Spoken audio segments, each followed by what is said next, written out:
नमस्कार मित्रों। Doctor Ambedkar model school दीपक Thackeray Hindi teacher.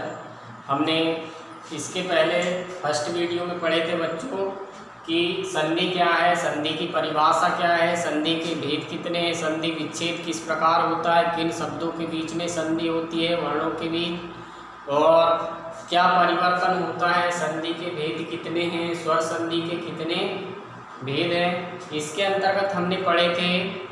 तो आइए आज हम इस वीडियो में स्वर संधि के बारे में अध्ययन करेंगे।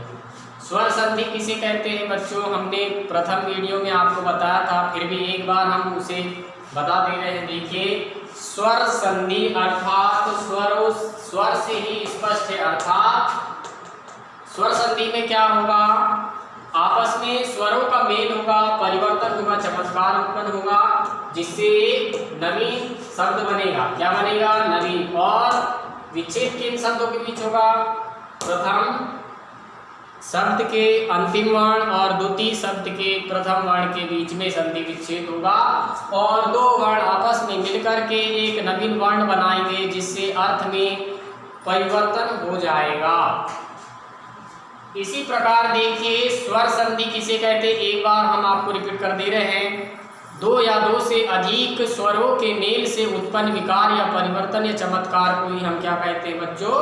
स्वर संधि कहते हैं। स्वर संधि के हमने आपको भेद बताया था कि स्वर संधि के कितने भेद हैं? 5। कितने भेद हैं बच्चों? 5 है, जिसमें सर्वप्रथम सबसे पहला क्या है? दीर्घ स्वर संधि, दूसरा गुण स्वर संधि, तीसरा वृद्धि स्वर संधि, चौथा यड़ स्वर संधि, और पांचवा और अंतिम स्वर संधि का भेद अयादि स्वर संधि। उसी के अंतर्गत हम आज सबसे पहले प्रथम भेद अर्थात दीर्घ स्वर संधि के बारे में हम आज अध्ययन करेंगे। देखिए, नाम से स्पष्ट है, दीर्घ मतलब क्या होता है बच्चों? दीर्घ में बड़ा, अर्थात देखिए दीर्घ स्वर संधि की परिभाषा क्या है?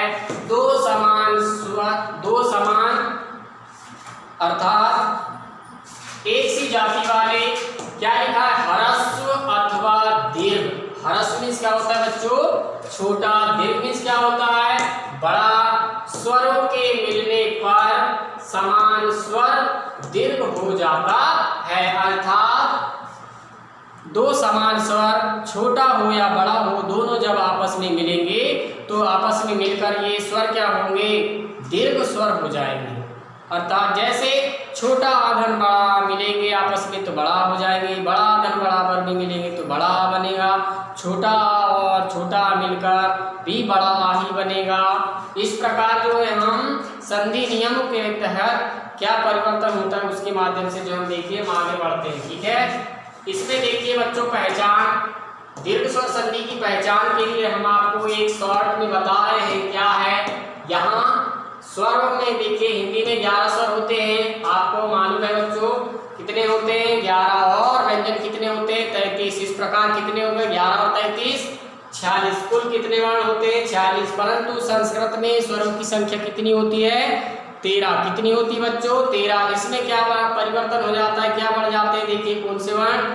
इसमें ऋषि, और हिंदी में हम छोटा ही ऋषि पढ़ते हैं, परंतु संस्कृत में एक और बड़ा ऋषि बन जाता है, और लिरी वाला अर्थात लकार वाला ल जो है वो बढ़ जाता है। इस प्रकार संस्कृत में स्वरों की संख्या कितनी हो जाती है? 13। उसी प्रकार आपको विदित है, आप मालूम है आपको कि इंग्लिश में स्वर कितने होते हैं, अर्थात वॉवेल्स कितने होते हैं बच्चों? 5। कितने होते हैं? 5। और कॉन्सोनेंट अर्थात व्यंजन कितने होते हैं? 21 अर्थात 21। ठीक है, नेक्स्ट देखते हैं हम दीर्घ स्वर संधि की पहचान क्या होती है। इन सूत्रों के माध्यम से हम बता सकते हैं कि यह कौन सी संधि का उदाहरण है। इसके लिए जो है हर एक इंसान की एक अलग पहचान होती है, उसी प्रकार जो है संधि में दीर्घ स्वर संधि अपनी एक अलग पहचान लेकर के आया। देखिए, छोटा आधन बड़ा बराबर, छोटा आधन बड़ा, जब ये आपस में देखो इसके बाद में क्या आ जाए? छोटा आया, बड़ा आया, बड़ा आया, छोटा, जब आएंगे आपस में मिलकर के क्या हो जाएंगे? दीर्घ हो जाएंगे। अर्थात हमने पहले ही बता चुका है कि जब दो समान स्वर है, एक सी जाति वाले स्वर आपस में मिलेंगे तो अंत में जो है ये क्या होंगे? मिलकर के एक बड़ा दीर्घ स्वर बना देंगे। उसी प्रकार देखिए एक सी जाति है, ये छोटा भाई लग रहा है आपको और ये बड़ा भाई लग रहा है। उसी प्रकार देखिए ई, छोटा ई बड़ी ई के पश्चात अगर बड़ी ई या छोटी ई या बड़ी ई, ये जो है इधर हो सकता है या इधर, ठीक है। ये पहले छोटी ई आ जाए या बड़ी ई आ जाए या बड़ी ई या छोटी ई, इससे कोई परिवर्तन नहीं हुआ। क्या होगा, छोटी ई या बड़ी ई के पश्चात छोटी ई या बड़ी ई आने पर ये आपस में देखो ये एक सी जाति वाले हैं, दोनों बहन बहन लग रहे हैं, छोटी और बड़ी बहन जैसी लग रही हैं, ये आपस में मिलेंगे तो एक क्या बन गए, बड़ी बहन बन गई, अर्थात बड़ी ई छोटी इधर बड़ी बराबर की क्या हुआ, बड़ी ई। उसी प्रकार देखिए ऊ, यहाँ पर छोटा ऊ है, इसके पश्चात बड़ा ऊ है, आपस इसके बाद में क्या आएगा, ऊ या बड़ा ऊ आएगा, तो ये आपस में मिलकर बड़ा ऊ हो जाएंगे।